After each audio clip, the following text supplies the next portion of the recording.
നമസ്കാരം സർ. അതുപോലെ തന്നെ ആഹാരം കൂട്ട് തന്നെ റെസ്റ്റിനെ കുറിച്ചും ആളുകൾക്ക് സംശയമുണ്ട്. പൂർണ്ണമായിട്ട് കിടക്കണോ, ജോലിക്ക് പോവാമോ? ജോലിക്ക് പോകുന്നതിന് മുമ്പ് നമ്മൾ പറയുന്നത് പേഷ്യൻറ്റിന് ആദ്യ സ്റ്റേജിൽ നമ്മൾ ഹെപ്പറ്റൈറ്റിസ് ഉണ്ടായി ആദ്യകാലത്ത് പേഷ്യൻറ്റ് വോമിറ്റിങ് അങ്ങനെയുള്ള നമ്മളൊരു സപ്പോർട്ട് കൊടുത്ത് പേഷ്യൻ്റെ SGPT ഒരു ലെവൽ വരെ പോവും. ഒരു 1500 2500 റേഞ്ച് വരെ ഹെപ്പറ്റി. അത് കഴിഞ്ഞ് SGPT താഴോട്ട് വരാൻ തുടങ്ങുമ്പോഴേ പേഷ്യൻ്റ് ഒരു റിക്കവറി ആയിരിക്കും. ആ റിക്കവറി ഫേസ് ആയി കഴിഞ്ഞു കഴിഞ്ഞാൽ പേഷ്യൻറ്റിന് ബെഡിൽ കംപ്ലീറ്റ് ബെഡ് റെസ്റ്റോ ഒന്നും എടുക്കേണ്ട യാതൊരു ആവശ്യമില്ല. അത് ലിവർ തന്നെ റീജനറേറ്റ് ചെയ്യുന്ന ഒരു സിസ്റ്റമാണ്. പിന്നെ അതും കൂടാതെ ഹെപ്പറ്റൈറ്റിസ് എ എന്ന അണുക്കൾ ഇത്രയും നിരുപദ്രവകാരിയായിട്ടുള്ള ഒന്നുമില്ല. കാര്യം പറഞ്ഞില്ല, 99% റിക്കവറി. അതേപോലെ ഇതിനൊരു ക്രോണിസിറ്റി എന്ന് പറഞ്ഞു കഴിഞ്ഞാൽ വീണ്ടും ഒരു 6 മാസം കഴിഞ്ഞോ 1 കൊല്ലം കഴിഞ്ഞോ വരുന്ന ഒരു അസുഖമല്ല. കാര്യം ഒരിക്കലും ഇത് വന്നു കഴിഞ്ഞാൽ ലൈഫ് ലോങ് പ്രൊട്ടക്ഷൻ ഈ ആൾക്ക് കിട്ടിയിരിക്കും. ഒരിക്കലൊന്ന് ചെറിയ രീതിയിൽ വന്നേച്ച് പോവുകയാണെങ്കിൽ വളരെ നല്ലത്. നമുക്കൊരു പല ആൾക്കാരും ഉണ്ട്, ഒരു സിംറ്റംസും ഇല്ലാതെ ഹെപ്പറ്റൈറ്റിസ് എ വന്നിട്ട് പോകുന്നവരുണ്ട്. അവരെ അറിയത്തില്ല. പക്ഷെ അവരെ നമ്മൾ ബ്ലഡ് ചെക്ക് ചെയ്യുമ്പം HIV IgG എന്നൊക്കെ പറഞ്ഞൊരു ടെസ്റ്റ് ഉണ്ട്. അതൊക്കെ ചെയ്ത് കഴിയുമ്പോൾ നമുക്കറിയാം ഇയാൾക്ക് once in the life time ഒരിക്കലൊരു ഹെപ്പറ്റൈറ്റിസ് വന്നു ആൻറ്റിബോഡി കാണും. ഹെപ്പറ്റൈറ്റിസ് എ വന്ന് പിന്നെ ഇവന് വരുത്തുമില്ല. അത്രയ്ക്ക് നിരുപദ്രവകാരിയായ ഒന്നാണ് ഹെപ്പറ്റൈറ്റിസ് എ.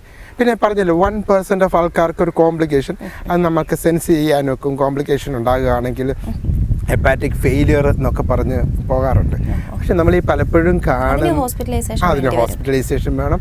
സാധാരണ നമ്മൾ സിറോസിസോ അങ്ങനെയുള്ള കോംപ്ലിക്കേറ്റഡ് അസുഖങ്ങളൊക്കെ ചികിത്സിക്കുന്ന രീതിയിൽ അതിനെയും കാണേണ്ട ആവശ്യമുണ്ട്. ഈ 1% ഓഫ് ഫൾമിനൽ ആകെ ഒരു കാര്യം നിർബന്ധമായിട്ട് ഞാൻ പറയാറുള്ളത്, ആൽക്കഹോൾ 100% ഹെപ്പറ്റൈറ്റിസ് ഉണ്ടായി ഒരു 6 months പീരീഡ് മിനിമം വരെ ഒഴിവാക്കുന്നത്. കാരണം ലിവറിനെ ടോക്സിൻസ് ഈ ഹെപ്പറ്റൈറ്റിസ് എ അണുക്കൾ ചെന്നതുപോലെ ഒരു ലിവറിനെ ബാധിക്കുന്ന ഒരു സാധനമാണ് ഈ ആൽക്കഹോൾ അവോയ്ഡ് ചെയ്യുക. സാർ, ഇപ്പോൾ ഇത് വന്നു കഴിയുമ്പോഴുള്ള ചികിത്സാ രീതിയെക്കുറിച്ചൊക്കെ പറഞ്ഞു. അപ്പോൾ ഇത് നമുക്ക് വരാതിരിക്കാൻ എന്തെങ്കിലും മാർഗമുണ്ടോ? എന്തെങ്കിലും കാര്യങ്ങളിൽ ശ്രദ്ധിച്ചാൽ ഇത് വരാതിരിക്കാൻ പറ്റുമോ? ഏറ്റവും എപ്പോഴും നമ്മൾ പറയും prevention is better than cure എന്ന് പറയും. പക്ഷേ പലപ്പോഴും ഹെപ്പറ്റൈറ്റിസിൻ്റെ കാര്യത്തിൽ അത് നമ്മൾക്ക് പലപ്പോഴും സാധിക്കാറില്ല. കാര്യം പണ്ട് കാലത്തെ പറയും, നമ്മൾ ബാത്റൂമൊക്കെ ഉണ്ടാക്കുന്നതും കിണറും തമ്മിലുള്ള ഡിസ്റ്റൻസിൻ്റെ കാര്യം എപ്പോഴും പറയും. പലപ്പോഴും സംഭവിക്കുന്നത് എന്താണെന്ന് പറഞ്ഞാൽ ഒരു ഹെപ്പറ്റൈറ്റിസ് ആയിട്ടുള്ള ഒരു ഹെപ്പറ്റൈറ്റിസ് ഉള്ള ഒരു രോഗിയുടെ മലത്തിൽ കൂടെ എപ്പോഴും ഏറ്റവും കൂടുതൽ അണുക്കൾ മലത്തിൽ കൂടെയാണ് ഇത് വൈറസ് പോകുന്നത്. ഇത് പലപ്പോഴും ഇത് ലീക്ക് ചെയ്യുകയോ പൈപ്പ് പൊട്ടുകയോ വേസ്റ്റേജ് ലൈൻ പൊട്ടുകയോ ഒക്കെ ചെയ്ത് കിണറിലേക്ക് വല്ലതും വേണം. ആ കിണറിൽ നിന്ന് കുടിക്കുന്നവർ അറിയാതെ തന്നെ ഇത് പറ്റിപ്പോവും. അപ്പോൾ 2 രീതിയിലുണ്ട്. ഒന്നുകിൽ പേഴ്സണലായിട്ട് പേഴ്സൺ ടു പേഴ്സൺ ട്രാൻസ്മിഷൻ എന്ന് പറയും. പേഴ്സൺ ടു പേഴ്സൺ ട്രാൻസ്മിഷൻ ഉണ്ട്. ഒന്ന് കമ്മ്യൂണിറ്റി മൊത്തമായിട്ട് വ്യാപിക്കുന്നത്.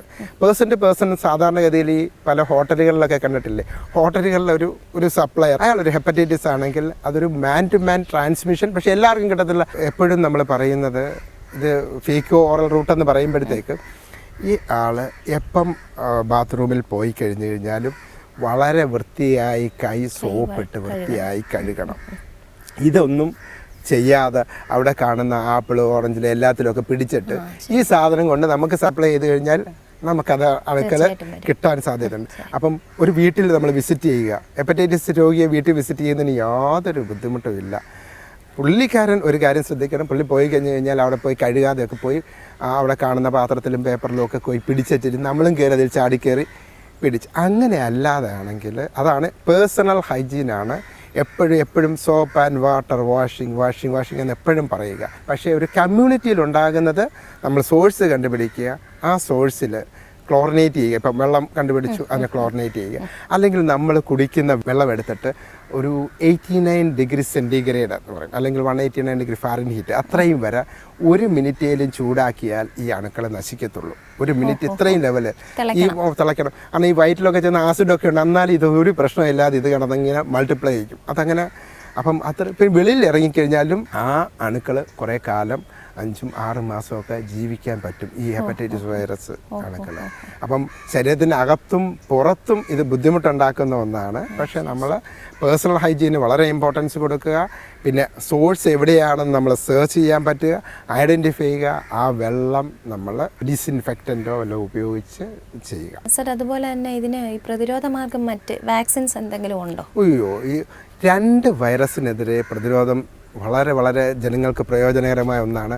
ഹെപ്പറ്റൈറ്റിസ് എയ്ക്കെതിരെയും ഹെപ്പറ്റൈറ്റിസ് ബിക്കെതിരെയും പ്രതിരോധ കുത്തിവയ്പ്പ് ഇപ്പം നമ്മുടെ നാട്ടിൽ വളരെ വളരെ അവൈലബിളാണ്.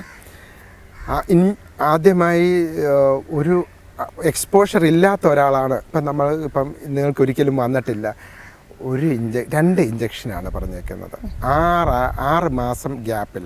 ആദ്യത്തെ ഇഞ്ചക്ഷൻ എടുത്തു കഴിഞ്ഞിട്ട് ഇൻട്രാമസ്കുലറായിട്ടാണ് എടുക്കുന്നത്. ഹാവിറിക്സ് എന്ന പേരിൽ നമ്മുടെ നാട്ടിൽ അവൈലബിൾ ആണ്. ഏകദേശം 1000-ഓളം രൂപ വരുന്ന ഒരു ഇഞ്ചക്ഷനാണ്. അതെടുക്കുക. അടുത്ത ബൂസ്റ്റർ ഡോസ് 6 മാസത്തിനകം എടുക്കുക.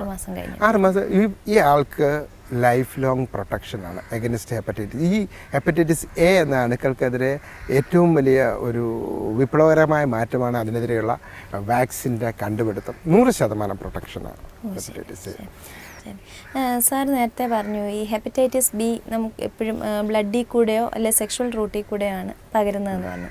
ഹെപ്പറ്റൈറ്റിസ് എയ്ക്ക് അങ്ങനെ എന്തെങ്കിലും ഒരു ഹെപ്പറ്റൈറ്റിസ് എ പൊതുവെ പറയുന്നത് ഫീക്കോ ഓറൽ റൂട്ടാണ്.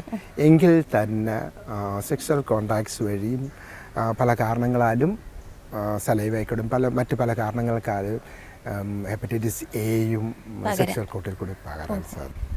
സാർ, ഇതിനു മുമ്പ് ഒരു അഭിമുഖത്തിൽ പറഞ്ഞിട്ടുണ്ട് ഗിൽബർട്ട് സിൻഡ്രോമിനെ കുറിച്ച്. സാർ, അതൊന്നുകൂടെ ഒന്ന് വിശദമാക്കാം. യഥാർത്ഥത്തിൽ ഗിൽബർട്ട് സിൻഡ്രോം എന്ന് പറഞ്ഞത് ജന്മന ചില ആൾക്കാർക്ക് ബിലിറൂബിൻ്റെ അളവ് കുറയ്ക്കാനുള്ള UDP ഗ്ലൂക്കോറൈൽ ട്രാൻസ്ഫറേസ് എന്ന് പറഞ്ഞൊരു എൻസൈമുണ്ട്. ആ എൻസൈമിൻ്റെ അളവ് ജന്മന കുറവുള്ള ഒരാളാണ് ഇവർ. അപ്പോൾ ഇവർക്ക് എപ്പോൾ നോക്കിയാലും ബിലിറൂബിൻ നോർമലായി, ഇവിടെ ബാക്കി എല്ലാ ഇൻവെസ്റ്റിഗേഷൻ നോർമലാണ്. ഇവർക്ക് യാതൊരു ചികിത്സയും വേണ്ട, റീഅഷുറൻസ് മാത്രം മതി. നിങ്ങൾ എല്ലാ ദിവസവും ബ്ലഡ് പോയി ബിലിറൂബിൻ നോക്കേണ്ട കാര്യമില്ല. ഈ ബിലിറൂബിൻ ഇവൻ്റെ ജീവിതകാലം മുഴുവൻ എപ്പോഴും കൂടിയിരിക്കും. ആകെ കാണുന്നത് ബിലിറൂബിൻ്റെ അളവ് കൂടുതൽ, വേറെ ഈ പറഞ്ഞ യാതൊരു ലക്ഷണവും ഇല്ലാതെ ചുമ്മാ ബിലിറൂബിൻ കൂടുതലാണെങ്കിൽ അതിനെക്കുറിച്ച് ഒരിക്കൽ പരിശോധിച്ച് അൾട്രാസൗണ്ട് ചെയ്ത് നോക്കണം, എന്തെങ്കിലും തകരാറുണ്ടോ എന്ന് നോക്കണം. ഒന്നും തകരാറില്ല എങ്കിൽ ടേക്ക് ഇറ്റ് ഗ്രാൻഡഡ്, ഇത് ഗിൽബർട്ട് സിൻഡ്രോമാണ്, പേടിക്കേണ്ട ആവശ്യമില്ല. അതിനുവേണ്ടി പ്രത്യേക റെസ്റ്റോ ആഹാരം കഴിക്കാതിരിക്കോ ഡയറ്റ് റെസ്ട്രിക്ഷനോ ഒന്നും ആവശ്യമില്ല.